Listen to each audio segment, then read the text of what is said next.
Scott Karp also gets excited about the link economy, so we blog back and forth with each other about that all the time. Scott founded a company called Publish2. My last full disclosure of the day is that I'm on the board of Publish2. That's the last one. And so Scott's going to talk to you also about the link economy and another way to look at it and execute on it. Okay. Yep. I'm going to do something dangerous to try to do in 5 minutes. So I'm going to talk about something that at this point is highly conceptual, but want to get people talking about it. And also have the advantage, disadvantage of saying some things that you've already heard before. This has a lot to do with distribution networks, which you've heard a lot talk about, but I also want to introduce the concept of the newswire, which is actually an old concept, but I think one that can be very relevant. What we're looking at doing is transforming the newswire from a cost center, one that news organizations are increasingly feeling that they can't afford, into a source of revenue, maybe even a large source of revenue. And we want to do that by putting news organizations back into the distribution business, which of course is where the money is. And of course, you've heard this from other people today. Newspapers were never really in the news or the content business. They've always been in the distribution business. But on the web, distribution is driven by links. And what happened was when media moved to the web, basically news organizations handed the web's link economy to Google on a silver platter because they didn't recognize how the distribution paradigm had changed on the web. But I think it's not too late for news organizations to get into this linking game, into the distribution economy on the web in a very big way. So just very briefly, what Publish2 does is we create an editorial system, in some ways similar to Daylight, but we're actually powered by humans for creating news aggregation features and curating links at scale. And at the core of it is a platform for editors, reporters, anybody in the newsroom to save, organize, and then publish on your sites links through widgets and through feeds. And rather than it falling on the shoulders of one individual, one poor editor, one poor reporter, we've made a way for it to do it collaboratively, because many humans together can accomplish what one alone cannot. And you can start to think about a concept of harnessing the collective intelligence of the entire newsroom. But we want to see it go beyond just the newsroom, and here's where it gets a bit radical. Of course, this includes the print folks in the newsroom, is if you have many newsrooms doing these link aggregations through our system, it actually can start to become like a newswire. It can become a platform for distributing links across many news organizations, and even into the social networks. We're creating API connections into Twitter, into Delicious, into Facebook, into where all these links are already being distributed on the web.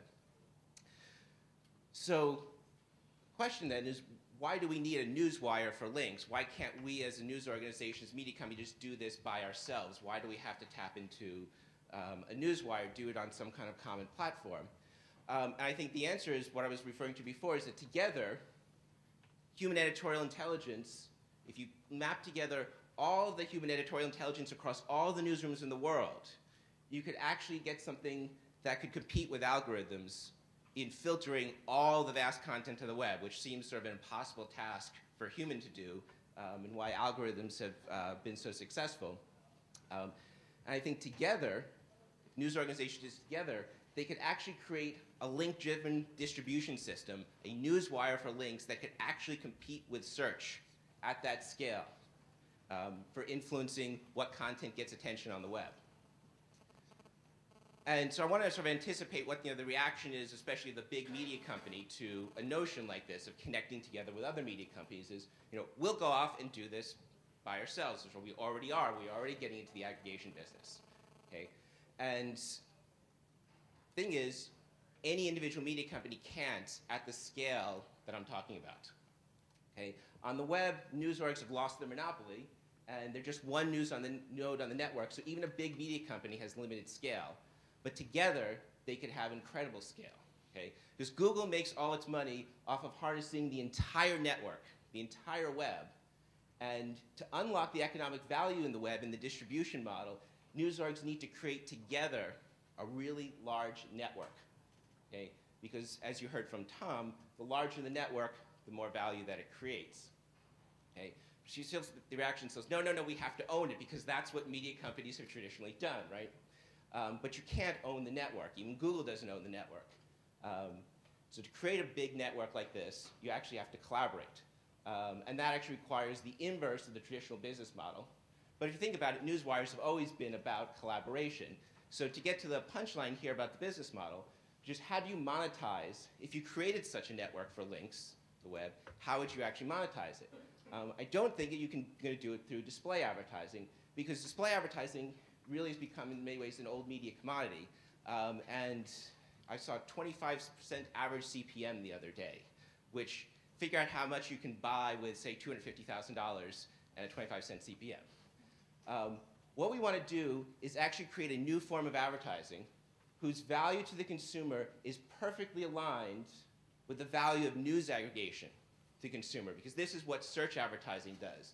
The value of that search ad is perfectly aligned with the search result. You search for something relevant, and here's a bunch of relevant links. So to use a shorthand, what we want to do is create an AdWords for news, but to scale it up across all news organizations.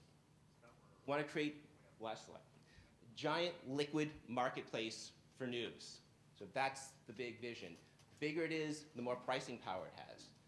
And even if the big media company reaction is, we don't want to do this with anyone else, we still need to do this on their own, what we're finding is that all of the small media companies network together, and they're open to these kind of collaborative models much more, can actually create as much economic value as one big media company trying to do it by itself. So, Don't hit the box. Thank you. Thank you very much. thank you. Okay.